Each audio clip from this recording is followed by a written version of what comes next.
Bihari Bible study में आप सभी को स्वागत है। सभी को जय मसीह की। आज हम जानेंगे यीशु मसीह के बपतिस्मा के बारे में। जिस तरह यीशु मसीह का बपतिस्मा हुआ था उसी तरह हम सभी को भी किसी दिन परमेश्वर के साथ रहने के लिए बपतिस्मा लेना चाहिए।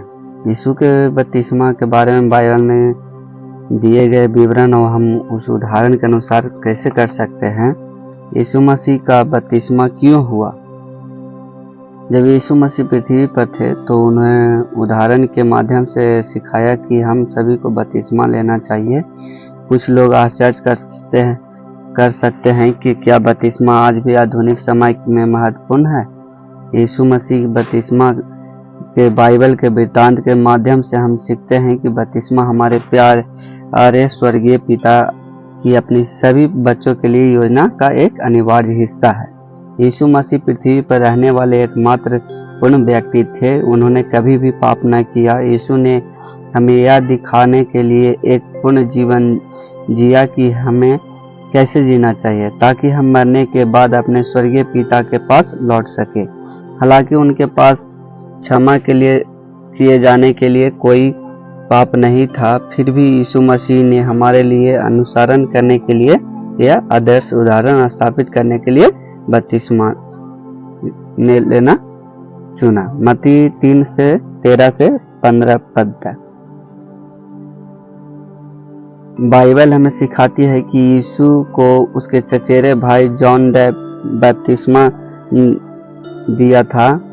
मत्ती 3:13 में देखिएगा, परमेश्वर ने जॉन को बपतिस्मा देने के लिए विशेष शक्ति और अधिकार दिया। हम बपतिस्मा देने की इस शक्ति और आधार को पुनर्रोहित करते हैं। आज एकमात्र चर्च है जिसके पास जॉन के समान बपतिस्मा देने का अधिकार है।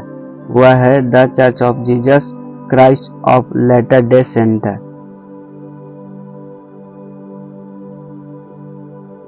जॉर्डन नदी में यीशु मसीह के बपतिस्मा के समय परमेश्वर के पिता ने स्वर्ग से बात की। परमेश्वर ने कहा कि वह यीशु से बहुत प्रसन्न था। जब हम बपतिस्मा लेने का चुनाव करते हैं तो परमेश्वर हमसे भी प्रसन्न होता है, क्योंकि जब हम बपतिस्मा लेते हैं तो हम अपने कार्यों से दिखाते हैं कि हम उससे प्यार करते हैं और यीशु मसीह के अनुसार शरण करना चाहते हैं। पवित्र आत्मा यीशु मसीह के बपतिस्मा के समय भी मौजूद थी। जब हम बपतिस्मा लेते थे तो हमें भी पवित्र आत्मा का उपहार दिया जा सकता है।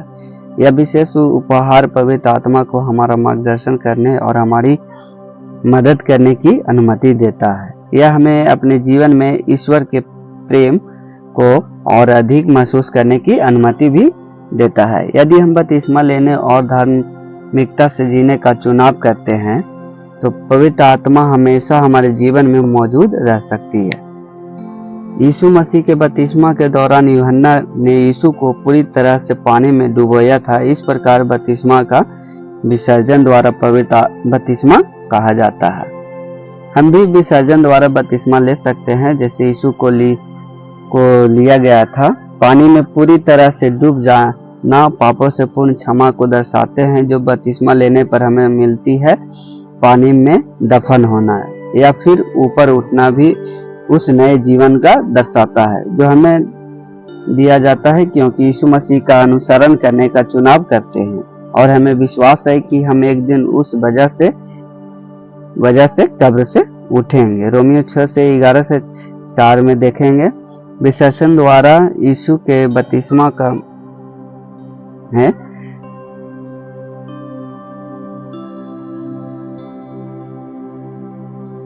यीशु मसीह बपतिस्मा आपके लिए क्या मायने रखता है?